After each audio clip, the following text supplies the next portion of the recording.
Coucou tout le monde, j'espère que vous allez bien après cette longue absence. Finalement, je pense que je me suis cherchée un peu sur cette vidéo YouTube. Aujourd'hui, je voulais vous parler un petit peu de mon parcours d'entrepreneur depuis ma création jusqu'à maintenant. C'est pas anodin finalement qu'il y ait eu une année d'absence sur YouTube par rapport aux apports que j'ai pu vous donner au tout départ, qui datait de mes tout débuts en vidéo d'ailleurs. Et mon intention à aujourd'hui, c'est de pouvoir vous expliquer un petit peu ce parcours et pour pouvoir échanger avec vous sur justement ce qu'est être entrepreneur en 2023.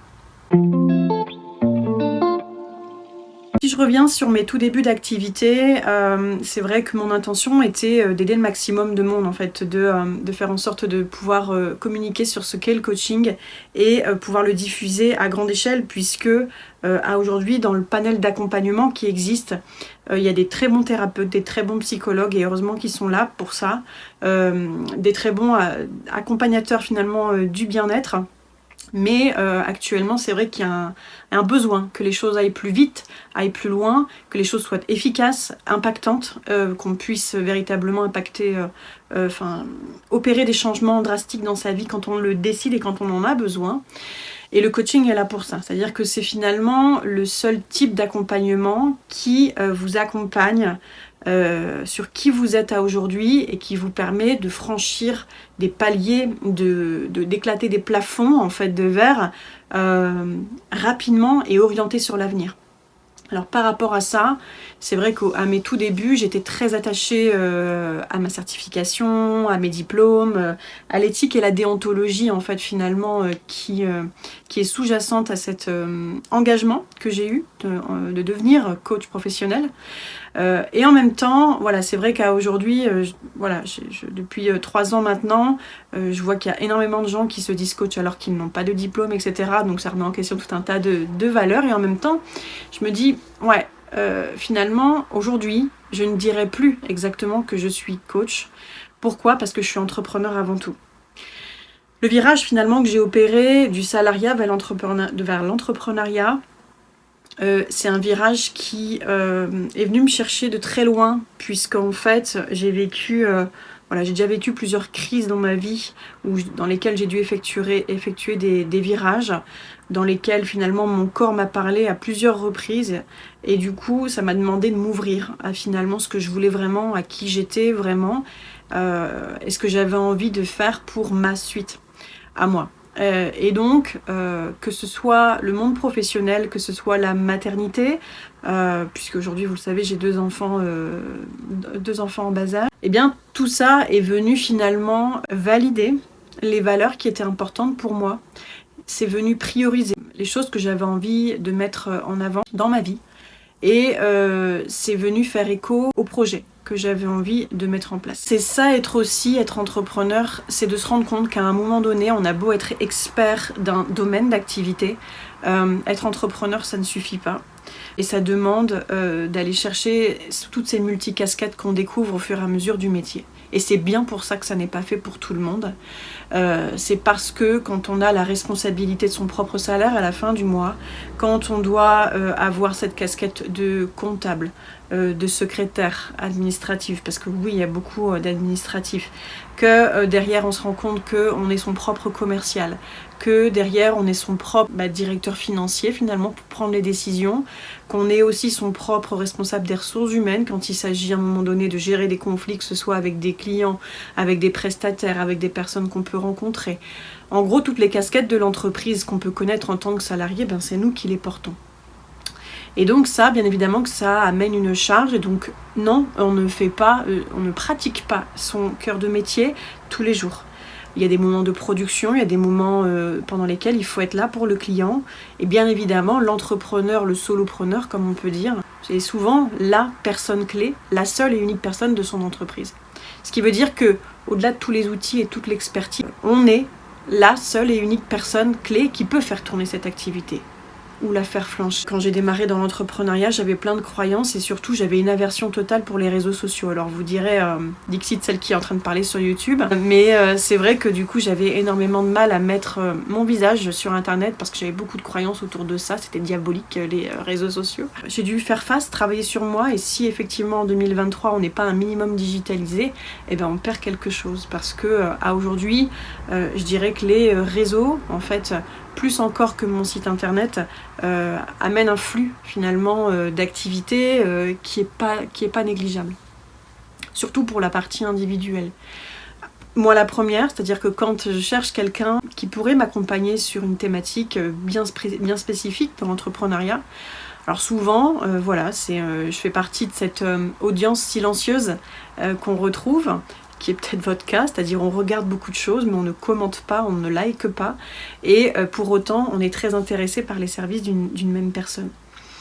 Et donc, ce qui m'amène au bout de plusieurs semaines, à force d'écouter cette personne, à pouvoir avoir envie de la contacter pour qu'elle puisse m'accompagner.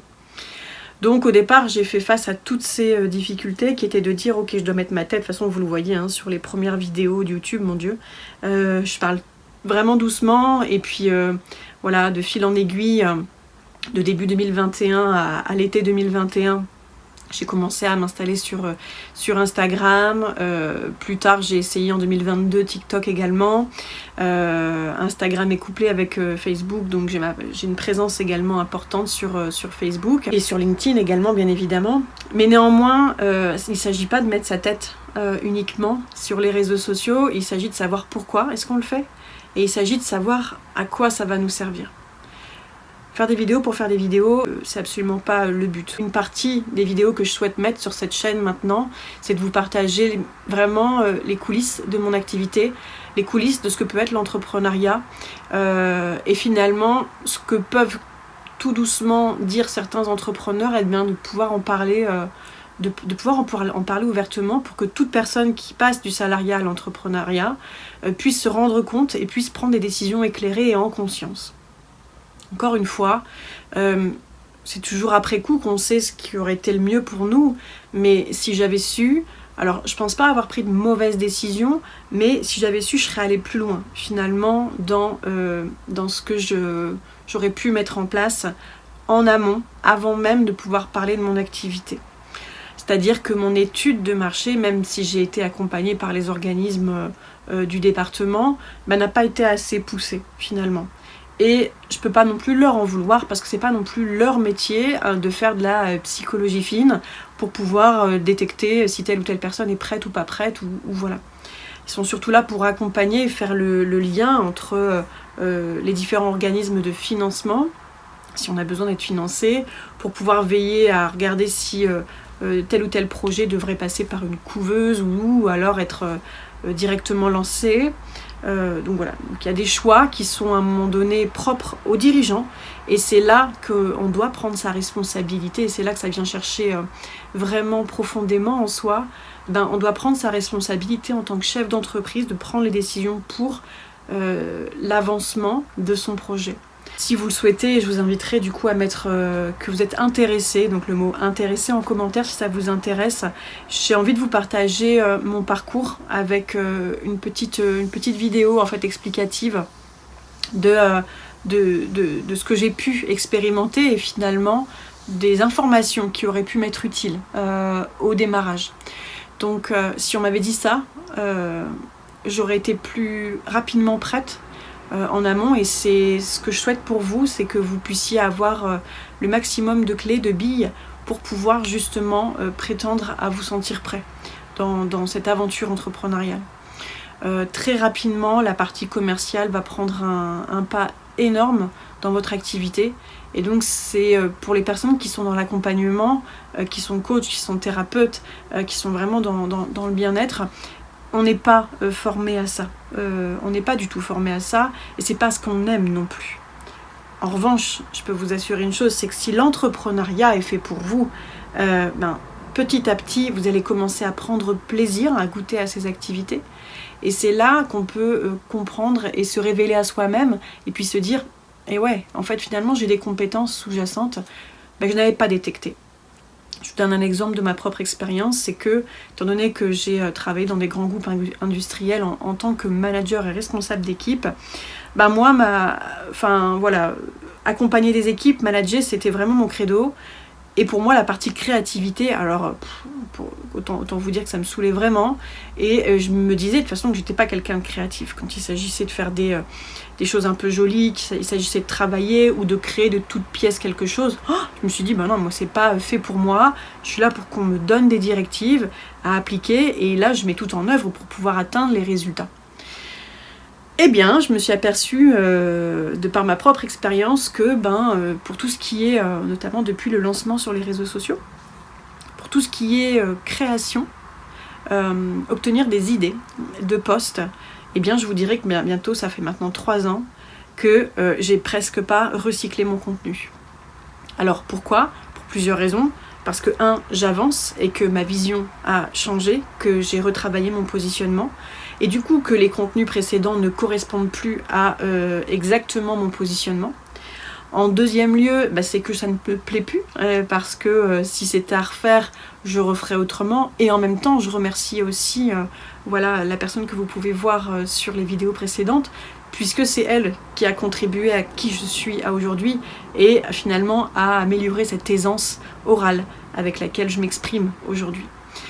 Et 3, du coup, j'ai envie d'autre chose, c'est-à-dire que moi-même je me développe et que je suis en perpétuelle avancée et du coup en perpétuelle reconstruction tout le temps, et donc j'ai envie d'autre chose et j'ai envie de me dépasser, donc forcément l'image que je renvoie aujourd'hui n'est pas celle que je pouvais renvoyer ne serait-ce qu'il y a 6 mois ou 1 an.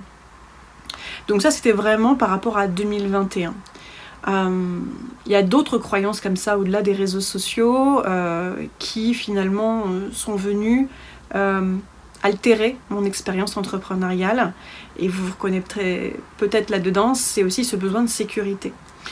Sécurité notamment financière. Vous le savez, j'ai du coup des enfants en bas âge, et ça par rapport, et j'ai également un compagnon, une famille, des amis. Mais je vois souvent chez les entrepreneurs qu'il y a une perte de ce lien social. Il y a une perte aussi de par l'investissement qu'on met. Donc, il s'agissait pour moi de rester en lien. Rester en lien, ça contribuait à ce besoin d'appartenance, d'être avec, d'être en équipe, mais aussi ça contribuait d'un point de vue professionnel à garantir ma sécurité financière. Et non, Natacha, non. C'est-à-dire que dans l'idée, oui, je me suis faite accompagner pour pouvoir être avec des gens, pour pouvoir avoir une espèce de sécurité financière qui m'a complètement desservie. Puisque, et ça on me l'avait dit, mais je ne l'avais pas compris à un moment donné, si tu n'es pas à 100% dans ton projet, si tu n'es pas à 100% investi dans ce que tu fais, finalement, ton projet ne réussira pas à 100%. Et donc ça, je l'avais pas compris, parce que en ayant des contrats un peu fixes comme ça, je m'étais dit que ça allait m'aider pour la suite, en tout cas que ça allait me donner le temps. Et en fait, ça n'a fait que reculer finalement ce qui était sous-jacent à tout ça, c'est-à-dire ma peur de me confronter moi-même à cet aspect commercial, à cet aspect marketing, à cet aspect vente finalement. Et vendre était encore une fois un gros mot pour moi. Et je m'étais dit, je ne suis pas une vendeuse, d'accord, je suis avant tout une accompagnatrice, une coach, et donc c'était pas ok pour moi. Et bien depuis... finalement, donc c'est venu chercher beaucoup de choses, parce que finalement Coaching Génération a été mis entre parenthèses presque 6 mois au courant de l'année 2022. Donc imaginez-vous sur 3 ans d'existence maintenant, presque 6 mois entre parenthèses, c'est énorme. Et en même temps, c'est venu travailler quelque chose chez moi de prioritaire, donc je remercie cette période-là. Pourquoi ? Parce que ça m'a mis en face de ma posture de chef d'entreprise. Je ne suis plus une salariée. Je ne suis plus une entrepreneur, je suis une chef d'entreprise. Et ça, c'est essentiel. C'est essentiel parce que du coup, ça m'a amené à prendre des décisions concrètes pour moi, pour mon entreprise. Quand je dis pour moi, c'est-à-dire mon positionnement propre, ma posture entrepreneuriale a complètement changé. C'est-à-dire que mes mots ont changé, mon regard a changé, ma détermination a changé, le cœur que j'y mettais a changé. Et donc, c'est en prenant cette décision de me positionner en disant non, vraiment pas facile, parce que c'est des personnes que j'appréciais énormément, que j'apprécie toujours, mais de leur dire non, c'est venu chercher quelque chose en moi qui était vraiment très compliqué. C'est en prenant cette décision que je me suis dit, bon bah maintenant, tu agis à 100%, à 2000% même pour ton avenir, ou alors tu n'agis pas du tout, t'y vas pas. Et donc c'est là que finalement j'ai fait le choix de mettre ma trésorerie au ras des pâquerettes, de manière à pouvoir me refaire accompagner dès 2023, où vraiment j'étais dans un état d'esprit, un mindset très bas, avec des énergies très basses, où j'étais en remise en question, en doute de moi, en doute de mon, enfin pas de mon projet, mais j'étais en doute de moi surtout, et j'avais bien compris que j'étais pas prête et que j'avais besoin de travailler certaines choses pour pouvoir après me dépasser.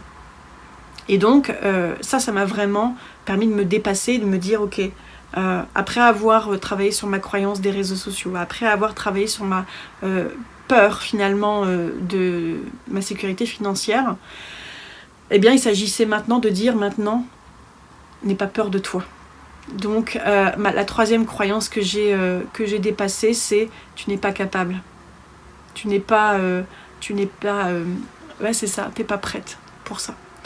Je suis totalement prête. Et donc c'est vrai que j'ai eu un rendez-vous en 2023 dans lequel on m'avait dit arrête d'avoir peur. Mais je m'étais dit ça va, c'est ok, j'ai pas si peur que ça. Et en fait non, j'ai envie de dire le premier semestre 2023 m'a totalement transformée encore une fois, parce que de par les accompagnements que j'ai pu mener, qui sont venus bouger des choses mais qui n'ont pas été assez transformateurs pour moi, et bien c'est vraiment en allant plus loin dans cette stratégie voilà, que j'ai menée, que j'ai pu me découvrir encore une fois moi-même. Donc en fait dans ce parcours-là, dans ce que je vous partage, c'est vraiment un parcours à cœur ouvert, et si vous souhaitez en savoir plus, n'hésitez pas à me poser des questions en commentaire, parce que dans l'idée c'est que je puisse vous partager un maximum d'informations. YouTube n'a pas forcément de visée d'expertise, mais vraiment de vous partager des choses de mes coulisses, et en même temps pourquoi pas de vous donner quelques trucs et astuces si vous le souhaitez dans l'entrepreneuriat. Je le répète, si vous voulez en savoir plus sur ce que j'ai pu apprendre, je vais vous mettre un petit partage là, vraiment sur les étapes à ne pas manquer quand on se lance dans l'entrepreneuriat. Mettez un commentaire, regardez dans la description, et puis je vous partagerai du coup ces vidéos pour pouvoir vous les envoyer. C'est quelque chose que je vais pouvoir recréer pour vous. Donc les premières étapes à ne pas louper pour pouvoir se lancer dans l'entrepreneuriat. Et puis après, pour pouvoir dépasser ses peurs et avoir un mindset vraiment de chef d'entreprise, pareil, j'ai une masterclass dédiée pour ça, donc n'hésitez pas à vous inscrire en commentaire, je serai ravie de pouvoir vous retrouver très prochainement. J'espère que cette vidéo voilà, vous aura touché et puis vous aura apporté un éclairage un peu différent. Je vous souhaite une très belle journée, je vous dis à très bientôt.